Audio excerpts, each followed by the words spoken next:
ką, nusivylęs esu šios dienos rungtynių baigtim, pralašėm labai didelį skirtumą.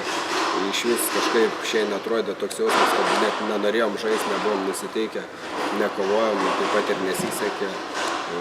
Ko nepasakysi apie varžovus, jie nors ir neturėjo savo vieno pagrindinio žaidėjo Dainiaus Vaitelio šiandien, nežinau kodėl, bet tai kompensavo puikiai, puolė, kovojo, stengiasi, lipo per galvas, jiems sekėsi, dėl to turbūt, kad kovojo, kaip sekasi geriem tik tai.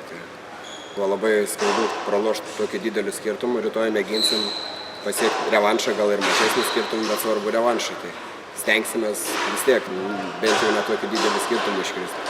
Gal pavyks dar ir daugiau sušvelninti.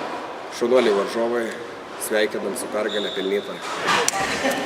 Laimėjom šiandieną, buvo sunkios rungtynės, trenerių pokyčiai padarė savo. Komanda susitelkė, kadangi neturėjom Dainiaus Vaitelio pagrindinio centro.